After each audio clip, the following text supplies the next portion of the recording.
अस्सलाम वालेकुम dear students. Learners point academy में एक दफ़ा फिर आपका वेलकम है। और आज हम सॉल्व करने जा रहे हैं chapter number 6 sequence and series की एक्सरसाइज नंबर 6.2 का क्वेश्चन नंबर 2। तो बेटा क्वेश्चन नंबर 2 हमारे पास है, if an-3 is equal to 2n-5 find the nth term of the sequence. यानी वो कहता है कि अगर हमारे पास an-3 हो किसकी इक्वल, 2n-5 की इक्वल, तो आप nth टर्म जो है वो निकाल के दें, सीक्वेंस की nth टर्म निकालें। तो एक हमारे पास फार्मूला ऑलरेडी है nth टर्म का, an is equal to a1 plus n-1 into D. ये हमारे पास nth टर्म का फार्मूला है जो पिछले क्वेश्चंस के अंदर हमने इसको यूज़ किया था। अब यहाँ क्वेश्चन में बेटा देखें तो वो कहता है आप nth टर्म निकालें। nth टर्म से मुराद वो कहता है an निकालें, लेकिन हमारे पास जो है वो क्या है, an-3 है। इसका मतलब है कि यहाँ पर हमने किसी तरह से -3 को ख़त्म करना है। -3 ख़त्म होगा तो हमारे पास nth टर्म वाला कुछ इस तरह का फार्मूला बनेगा। तो -3 कैसे ख़त्म हो सकता है? -3 को ख़त्म करने के लिए ज़ाहिर बात है हमने जो है 3 प्लस करना पड़ेगा। तो उसके लिए बेटा हमने जो है इसके सोल्यूशन में लिखना है, सबसे पहले put n is equal to n plus 3।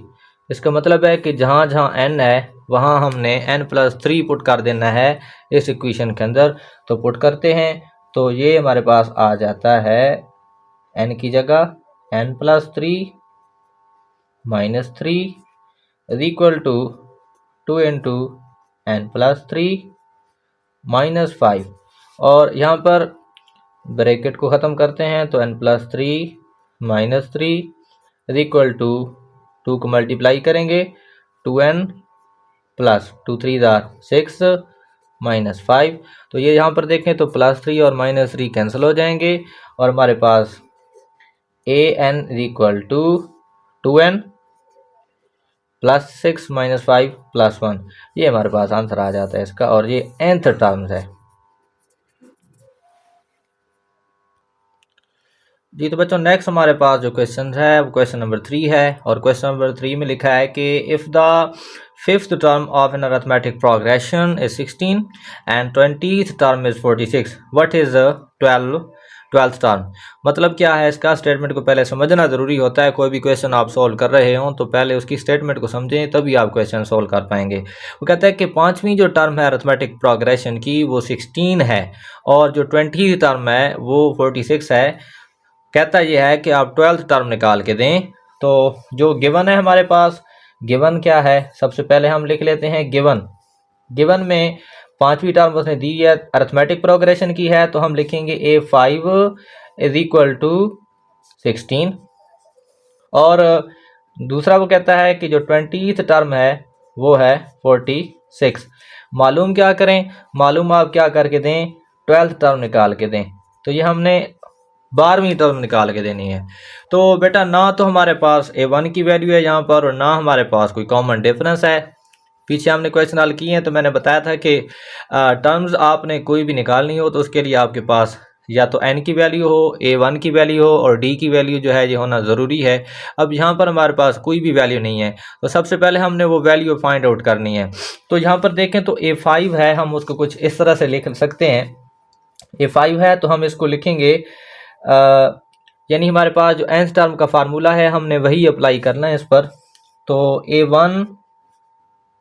a5 equal to आ जाएगा a1 प्लस ये होता है n-1 इंटू डी, लेकिन जहाँ पर n की वैल्यू हमारे पास 5 है तो क्या आ जाएगा 5-1 इंटू डी, और 5-1 इंटू डी क्या हो जाएगा 4d।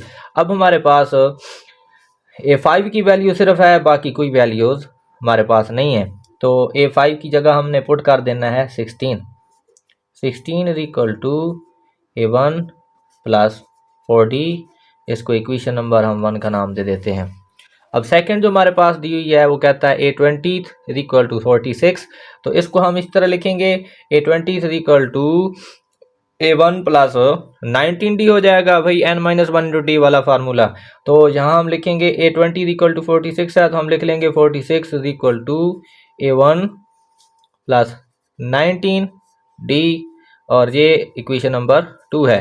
अब यहाँ से हम D की वैल्यू सबसे पहले फाइंड कर सकते हैं। अगर हम इक्वेशन नंबर 2 और 1 को माइनस कर दें, सब्ट्रैक्ट कर दें, तो जब हम माइनस करते हैं तो 46 माइनस 16 क्या आ जाता है, 30। और जहाँ A1 से कैंसिल हो जाएगा, ये दो A1 कैंसिल हो जाएंगे, और 19 में से 4 माइनस हो जाएगा, तो बाकी क्या आ जाता है, 15D। अब यहाँ 15 मल्टीप्लाई हो रहा है, और इसको आप दूसरी तरफ लेकर जाएंगे तो डिवाइड हो जाएगा, तो 30 पे डिवाइड होगा तो 2 टाइम्स टेबल जाएगा इसका, तो D इक्वल टू हो जाएगा 2। D की वैल्यू हमारे पास आ गई 2। यहाँ से हमने D की वैल्यू निकाल ली। अब A1 की वैल्यू अगर हमारे पास आ जाती है तो यूँ समझ लें हमारा क्वेश्चन सॉल्व हो जाता है। फिर हमारे लिए इजी हो जाएगा 12th टर्म निकालना। तो यहाँ हम ये जो D की वैल्यू है किसी इक्वेशन में पुट कर देते हैं, 1 या 2 में, तो पुट कर देता हूँ, पुट इन 1।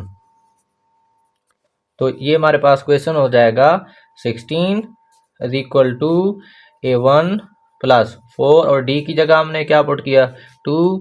तो ये इक्वल टू किसके हो जाएगा, 16 is equal to A1 plus 2 4 जार 8।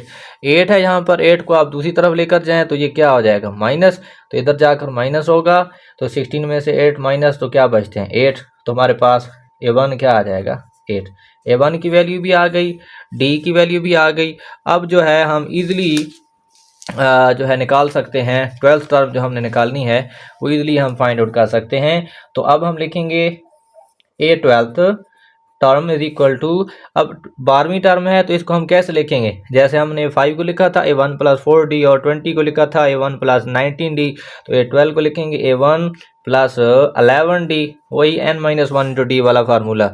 और यहाँ पर वैल्यूज लगा देते हैं, A12 is equal to A1 की वैल्यू हमारे पास 8 है, और 11 इंटू डी की वैल्यू है 2, तो ये कितना होगा, 22। 22 प्लस 8 करेंगे तो 22 प्लस 8 जो है वो कितना हो जाएगा, A12 is equal to 22 plus 8 जो है ये हो जाएगा 30। तो ये हमारे पास 12th टर्म आ गई है, ये आंसर है।